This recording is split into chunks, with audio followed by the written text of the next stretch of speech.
この想いを消してしまうにはまだ人生長いでしょう。 What is good, guys? Welcome to Yugi's Manga Recommendations. This is a new segment on my channel that I've been planning for a while. Just couldn't decide what to do it on, and I decided on Assassination Classroom. And if you guys, any of you guys, follow me on Twitter, you will know I've been rewatching the anime. I haven't reread the manga, not in a while, but I've been rewatching the anime. This is about my third time, and it punches me in the feels every dang time I do it. So I just finished rewatching it today, so I figured what better time while it's fresh in my mind. Let's talk Assassination Classroom and why I recommend it to anyone as a great beginner anime. So first off, I'll give you the length of the manga and the anime. It is a 47 episode anime. It's 2 seasons, so that just spans 47 episodes. Don't believe there is any filler in there. If there is, it's all great, so just watch it all the way through. The manga is about 181 chapters, so not terribly long manga. I mean, you got One Piece that just hit 900 chapters, so I could read that in about 3 days. Wouldn't take long. So let's get right into it with a synopsis of the story. So basically, you open up in a classroom. You just think it's going to be a regular classroom with this weird teacher. Then you find out why it is called the Assassination Classroom. You find out the teacher, or Koro Sensei, has supposedly blown up the moon, and that he will do the same thing on March 13th or 23rd or something like that of the following year. 1 year later, he will do the same thing to the Earth. So he told them that he would give a bunch of junior high kids in class 3E of Kanugigaoka Junior High the opportunity to kill them if he could be their teacher for that 1 year. The government does so and offers a reward of like 10 billion yen or something like that, something insane, to up the ante for professional assassins and such of the like. We get introduced into a lot of professional assassins throughout the story. The most notable of which is Irina, who becomes one of the teachers of all the kids up to the very end. And you also meet Karasuma around the same point, which is one of their main teachers throughout the whole series as well. He does PE, she does English and language arts. For the most part, it is just the antics of the relationships between students and teacher, along with trying to kill them and dealing with why they have to kill him. And it gets really good in some points. There's really no down points, but you get focused on every single one of the 28 students at least once in the whole story. Some of them are lacking, some of them aren't. Your 3 main characters are Karma, Nagisa, and Kaede Kayano. Basically the 3 with the anime protagonist hair colors, red, blue, and green, respectively. But for the most part, in the beginning, you just follow Nagisa and Karma as they try to deal with how they're going to kill their teacher and then grow as characters. Throughout most of the story, Nagisa and Karma have the most character growth until towards the end, and then you get some from Kayano.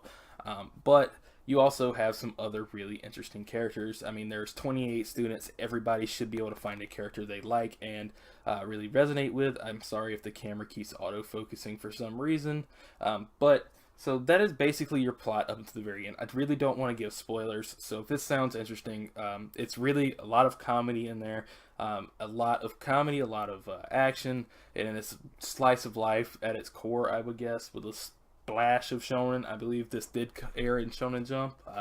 Yep, it was Shonen Jump Advanced, so that was a monthly manga back in the day. So let's get into it with my favorite characters. Maybe give you a little tidbit of why I like them. Let's kick it off. I got 4 of them. So it's Karma, Nagisa, Karasuma, and Koro Sensei. Just these are really characters that I enjoyed their character arcs and their growth as characters. Karasuma, you really don't get too much from Karasuma on the terms of character arcs or character developments, other than he goes from stuffed shirt to the dad of the group, basically. And of course, you fall in love with Koro Sensei throughout the entire thing up until the very end, when inevitably we know what is going to happen. But with Nagisa, he and Karma are the ones that get the most character development out of every other character. You get to see Karma go from basic your bully to, in the end, becoming a bureaucrat. which plays into his personality great. He wants to be the one to pull the strings and basically rule Japan. And then you get Nagisa, who could have gone either way. He is your natural assassin of the class. Karma was naturally gifted in the book studies, and Nagisa was naturally gifted as an assassin. One had to try extremely hard at being an assassin. One had to try extremely hard to study. So they kind of butt heads a little bit, but they are basically each other's best friends for the most part of the story.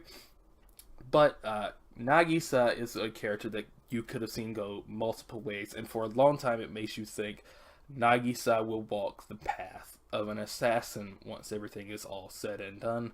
And he very almost went to being an assassin because he felt that it was the only thing he had any skill at. But in the end, you will enjoy seeing where Nagisa goes. It is one of my favorite scenes in the entire manga and anime. And of course, I recommend both to everybody. I'd recommend reading the manga first, then going and checking out the anime. And if you're not a manga reader, just give the anime a shot. I mean, it's only 47 episodes. That wouldn't take long. Just eat a couple episodes a day.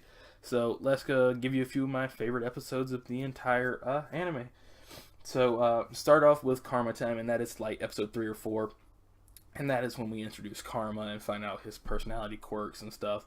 So next up is the school trip time part 1 and 2. Very good stuff. It's always fun to see that episode. And the antics that go along with Koro Sensei and all the students splitting up and having fun. And you get to meet a really cool assassin. You only get to see him 2 times, I believe. But he is very funny and very cool. Not really funny, kind of quirky what happens with him towards the end. But next up is all of the Okinawa trip episodes, which is the end of season 1. Really good climax to season 1, and some of the best animation in the whole series. And this is when you start to focus in on just how skilled Nagisa is. And that is really all I'm going to say, because I don't want to spoil anything that into season 2. And I really don't want to spoil anything at all, so I'm going to end it here. This is my second take of this video. Actually, my first take got corrupted. Woohoo. So thanks for watching. Please like, comment, and subscribe. And if you guys decide to check out Assassination Classroom, please let me know what you thought about it in the comment section. And if you've already seen Assassination Classroom, let me know whether it's one of your favorites. If not, just drop a like. So peace out, guys.